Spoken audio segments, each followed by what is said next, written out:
రాజన్న సిరిసిల్ల జిల్లా వేములవాడ పట్టణంలో తెలంగాణ ఆవిర్భావ దినోత్సవ వేడుకలను ఘనంగా నిర్వహించారు.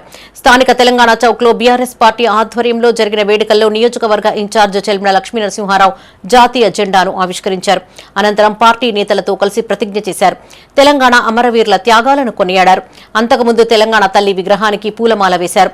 ఈ సందర్భంగా ఆయన మాట్లాడుతూ తెలంగాణ ప్రజల ఆకాంక్షలు నెరవేర్చిన ఘనత మాజీ ముఖ్యమంత్రి కేసీఆర్కే దక్కిందన్నారు. 2.5 ఏళ్ల కాంగ్రెస్ పాలనలో రాష్ట్ర ఆర్థిక పరిస్థితి తిరోగమనం బాట పట్టిందన్నారు. ఆంధ్ర పాలకులు మళ్లీ నీళ్ల దోపిడీకి పాల్పడుతున్నారని ఆరోపించారు.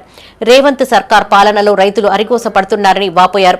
కొట్లాడి సాధించుకున్న తెలంగాణను ఆంధ్ర పాలకుల చేతిలో పెట్టేందుకు రేవంత్ సర్కార్ కుట్ర చేస్తోందని ఆరోపించారు. 60 ఏళ్ల ఆకాంక్ష మరి ఎన్నో ఉద్యమాలు నడిచిన తర్వాత గాంధీ మార్గంలో గౌరవనీయులు కేసీఆర్ గారు మరి 14 సంవత్సరాల సుదీర్ఘ పోరాటం తర్వాత తెలంగాణ సాధించుకున్నాం. తెలంగాణ పునాదులే మన నిధులు మనం ఖర్చు పెట్టుకోవాలి, మన నియామకాలు మనం చేసుకోవాలి, మన నీళ్లు మనం వాడుకోవాలనే ఉద్దేశంతో మరి తెలంగాణ ప్రజలు మరి వారిని ముఖ్యమంత్రి చేసిన తర్వాత వారి కళను సాకారం చేసి మరి వారి మొత్తం నీళ్లు కానీ నిధులు కానీ అన్ని తీసుకురావడం అంటే నియామకాలు చేయడం జరిగింది. మరి గత 2.5 సంవత్సరాల్లో ఏం జరుగుతుందో ఒక్కసారి ఆలోచించాలి. మొన్ననే ఆంధ్రప్రదేశ్లో తెలంగాణ వ్యక్తి పోయి మానాడులో అసలు తెలంగాణ అనే పదానికి డిక్షనరీలో మీనింగ్ లేదంటున్నారు.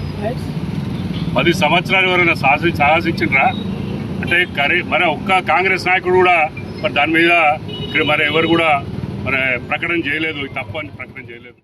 ఈరోజు 10 సంవత్సరాలు వారు ముఖ్యమంత్రి కేసీఆర్ గారు ముఖ్యమంత్రి చేసి భారతదేశంలోనే ఒక మోడల్ రాష్ట్రంగా రైతాంగ విషయంలో కావచ్చు, విద్యుత్ రంగ విషయంలో కావచ్చు, అన్ని రంగాలలో ఒక భారతదేశంలో తెలంగాణ రాష్ట్రం ఒక మోడల్ రాష్ట్రంగా తీర్చిన మహనీయులు మన కేసీఆర్ గారని ఈ సందర్భంగా గుర్తు చేసుకుందాం. ఈ 2.5 సంవత్సరాలు 3 సంవత్సరాలు కాస్తుంది దాదాపు తెలంగాణ రాష్ట్రం సాధించుకున్న రాష్ట్రం ఎటుపోతుంది, ఎటు ప్రయాణం అవుతుంది, ఎంత అన్యాయం గురవుతుంది. బడుగులు పేదలు అన్యాయం గురై కేవలం కాంగ్రెస్ నాయకులు చెప్పిన వాళ్ళకే ప్రభుత్వ పథకాలు చేరువవుతున్నాయి, అన్యాయం గురవుతున్నాయని ఒకసారి గుర్తు చేసుకుంటూ ఆ రోజు కేసీఆర్ గారు ప్రభుత్వ పథకాలు పెడితే ఏ ఒక్క టీఆర్ఎస్ నాయకులకు సంబంధం లేకుండా నేరుగా పేద వర్గాన్ని ఇంటికి దరిచేరినది.